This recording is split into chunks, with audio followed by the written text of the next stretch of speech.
마태복음 10장 9절에서 10절 말씀 한 목소리로 읽겠습니다. 시작. 너희 전대에 금이나 은이나 동을 가지지 말고 여행을 위하여 배낭이나 두벌 옷이나 신이나 지팡이를 가지지 말라. 이는 일꾼이 자기의 떡을 받는 것이 마땅함이라. 아멘. 오늘은 전하는 자의 태도와 자세 두 번째 말씀을 나누려고 합니다. 자, 우리 기독교인들은요, 다 사명자들이에요. 어떤 사람들만 특별하게 사명을 받은 사람들이 아니라 우리는 전체가 다 하나님의 부름받은 사명자들입니다. 목사님이나 전도사, 교육자들만 사명자로 여긴다면 그것은 대단히 큰 오해입니다. 하나님은 우리를 모두 사명자로 부르셨고 교육자들은 단지 그 위대한 일들을 향해서 나아갈 때 가이드 역할, 그들이 어떤 길로 가야 될지, 하나님께서 원하시는 뜻이 무엇인지, 말씀에는 어떻게 기록되어 있는지를 알려주면서 가이드로서의 역할을 할 뿐이죠. 그래서 결국엔 우리는 그 사명자로서 우리에게 부르신 그 부르심대로 살아가야 됩니다. 사명자라는 말이 너무 위대하고 너무 거창하게 들려서 부담을 갖는 분들이 간혹 있는데 그렇지 않아요. 여러분들이 지금 이 기도의 자리를 지키고 있는 것, 저는 이게 그 사명을 감당하고 있고 완수할, 우리가 끝까지 완수해야 할 사명의 자리라 생각합니다. 그뿐 아니죠. 여러분들 각자 가정에서도 사회에서도 자녀들을 위해서도 여러분들이 해야 될 것들을 마땅히 하는 것, 그것이 사명자로서 해야 될 하나님께서 부르신 그 부르심의 자리라는 것이죠. 결국 저는 작은 것을 위대하게 하는 그 사명자, 하나님은 그 사람을 쓰신다라고 믿습니다. 새벽에 차량 운행하는 것, 어쩌면 이것이 무슨 그렇게 큰 일이냐, 또 어떤 사람들은 너무 잡일을 하는 것처럼 여길 수 있지만 절대 그렇지 않아요. 어떤 사람이 예배 드릴 수 있도록 돕는 이 일은 정말 귀한 일이고 하나님의 나라에서 기쁨으로 상급으로 받을 수 있는 아름다운 사명일 수 있다는 것이죠.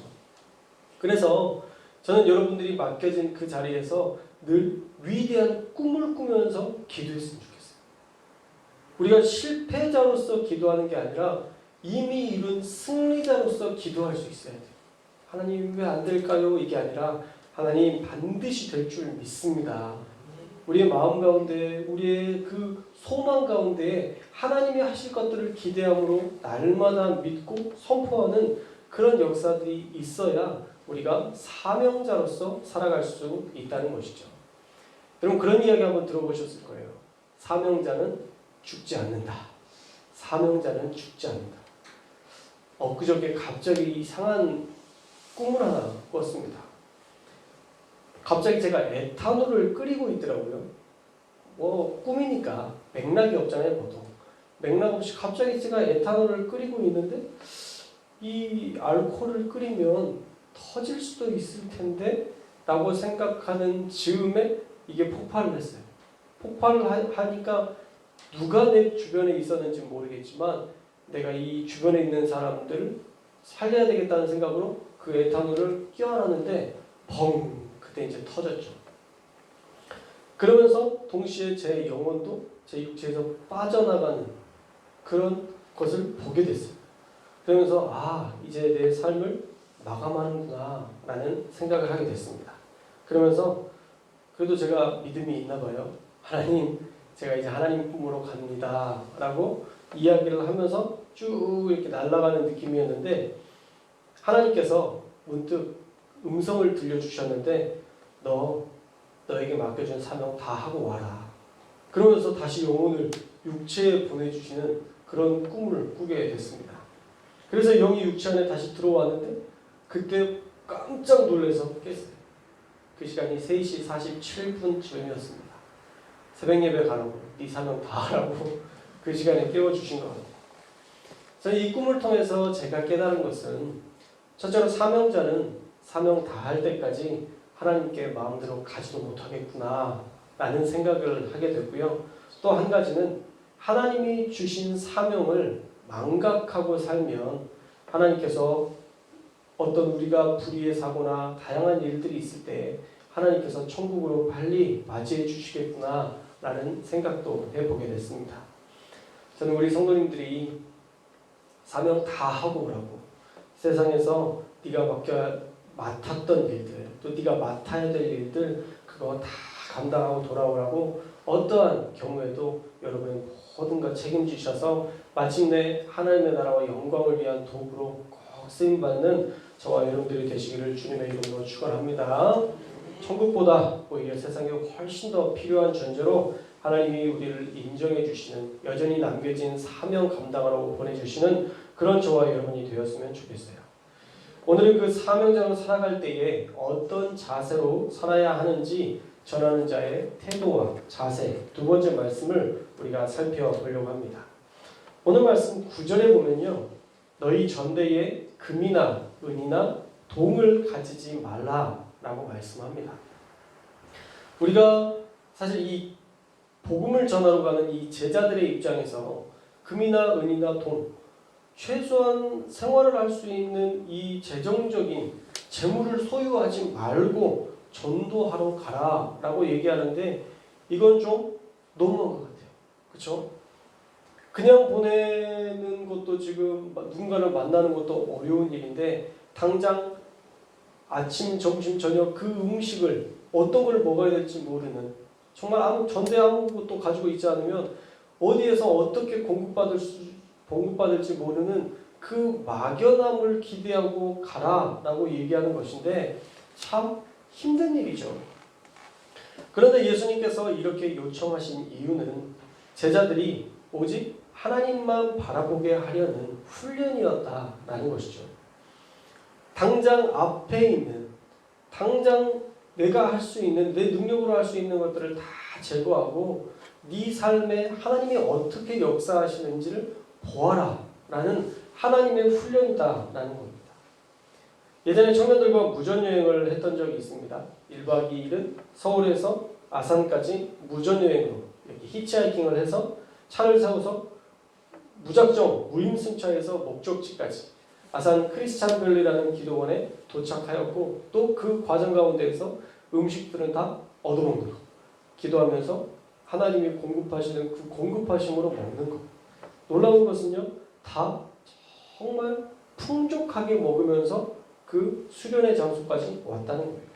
그리고 또 1박 2일은 수련회로 진행을 했었죠. 정말 땡전 한 푼 없이 그들을 보냈는데 얼마나 풍성하게 먹고 왔는지 나중에 그들이 했던 그 간증들은 놀랍고 경이로웠습니다. 만약 돈을 가졌다면 그런 간증, 그런 살아있는 간증들을 들을 수 없었을 거예요. 하나님께서 순간순간 도우시는 그 역사를 경험하기 위해서 예수님께서도 금, 은, 동, 그 어떤 재물도 허락하지 않으셨다는 거예요. 여러분에게도 혹시 그런 재물을 허락하지 않으셨나요? 그래서 속상하신가요? 그런데요, 그래서 여러분이 하나님을 더 많이 경험할 수 있는 것입니다. 우리 안에, 우리 주머니에 금은 동, 뭔가 의지할 수 있는 그 힘, 만모니즘, 어떤 우리가 재물로서 가진 그 재물로서 우리가 조금 살아갈 수 있는 힘이 있어서 그것을 의지할 때는 하나님의 역사를 경험할 수 없어요. 그러나 우리가 없을 때, 부족할 때 때를 따라 공급하시는 하나님의 은혜를 경험할 수 있다는 것이죠. 그래서 지금 여러분들이 부족하고 뭔가 없다면 하나님을 신뢰하라는 그런 사인이라 믿고 매 순간마다 하나님의 선하게 인도하시는 그 하나님의 역사를 기대하며 기도하며, 또 하나님이 내버려 두시지 않으시잖아요. 때를 따라 공급하시는 그런 하나님의 역사를 날마다 경험하셔서 여러분이 전도인의 삶을, 영혼을 구원하는 그 사명 능히 감당할 수 있는 저와 여러분들이 될 수 있기를 주님의 이름으로 축원합니다. 두 번째로는요, 여행을 위해 배낭, 두벌 옷, 신, 지팡이를 여걸로 여유분으로 준비하지 말라라고 말씀하세요. 사실 여행에 가장 필요한 필수품이잖아요. 비가 올지 눈이 올지 또 강을 만날지 어떨지 모르는 그 전도의 여정에 어떻게 딱 한 벌만, 신발도 하나만, 지팡이나 배낭, 어떤 의지할 것 아무것도 없이 어떻게 갈 수 있겠습니까? 그런데도 예수님은 단호하십니다. 그러니까 화요일 말씀에서도 살펴봤던 것처럼 마태복음 6장 25절 너희 먹을 것, 입을 것, 마실 것 걱정하지 말아라. 하나님은 이 모든 것이 너희에게 꼭 있어야 될 줄을 이미 알고 계신다라고 말씀하시죠. 막연하게 알고 계신다는 게 아니라 내가 알고 내가 공급할 거야 라는 말씀인 것이죠. 하나님께서 어떻게 공급하실지 기대하면서 너희는 전도의 직무만 다하라 라고 말씀합니다. 그러면 다 때를 따라 예비된 은혜를 보게 될 것이라는 예수님의 약속의 말씀인 것입니다. 그러면서 그런 은혜는 너무 당연한 것이다 라고 얘기하죠. 10절 후반부에 보세요. 10절 후반부에 보면 이는 일꾼이 자기의 떡을 받는 것이 마땅함이라 라고 얘기하고 있어요. 복음을 위해 사는 사역자는, 복음을 위해 사는 사명자는 자신의 생계를 위해서 일하는 것이 아니라 하나님을 위해 일하기 때문에 하나님께서 자신의 일꾼으로 여겨주시고 그에게 자기의 떡, 자기에게 필요한 그 떡을 필요한 공급받을 모든 것들 당연히 공급받아야 된다라는 말씀인 것이죠. 쉽게 얘기하면 하나님이 그 모든 것에 대해서 필요한 것을 아시고 네가 당연히 그 모든 것들을 누릴 수 있도록 이 모든 것 내가 허락하겠다라는 말씀인 것입니다. 사실 교육자들을 보면요, 넉넉하게 사는 사람들이 없는 것 같아요.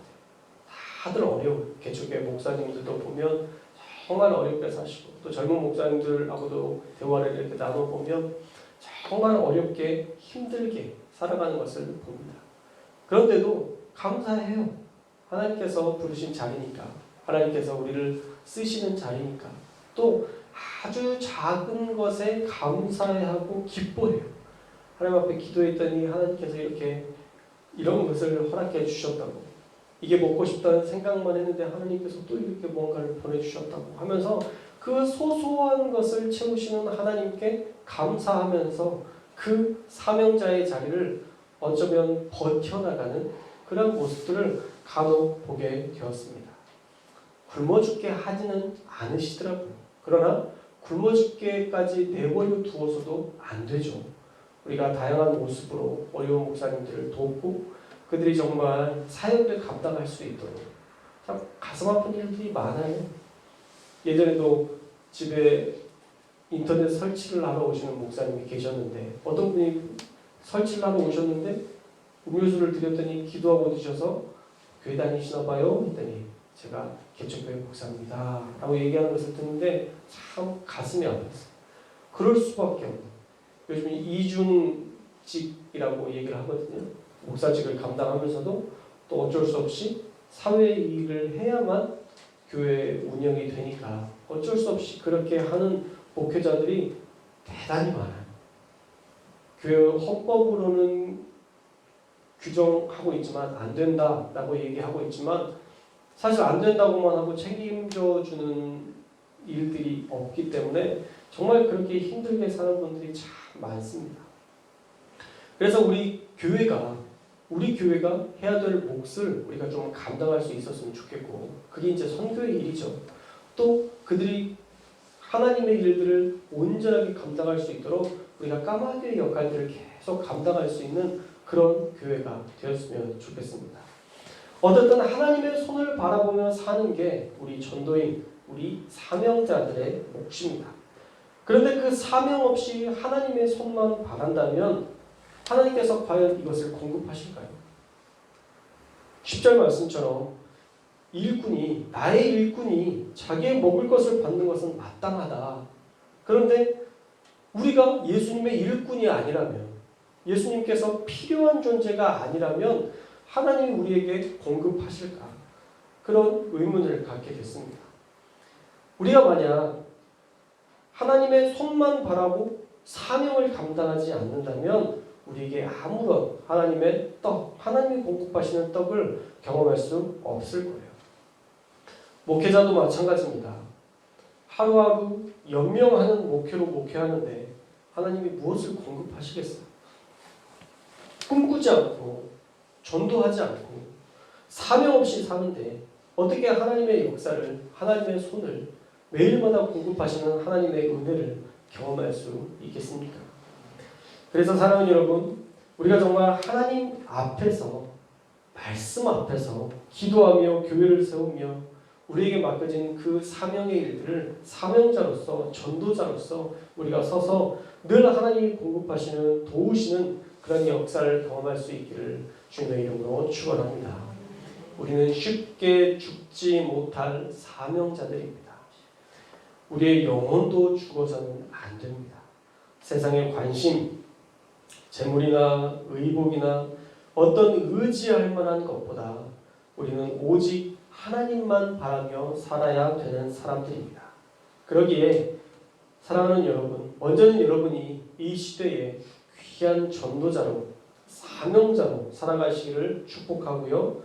또 한 가지는 하나님의 도우시는 손길을 신뢰함으로 현실의 상황에 마음 상하지 말고 여러분의 사명, 여러분의 맡겨진 일들 기쁨으로 감당하면서 매일마다 공급하시는 그 은혜 경험하며 살아갈 수 있기를 주님의 이름으로 축원합니다.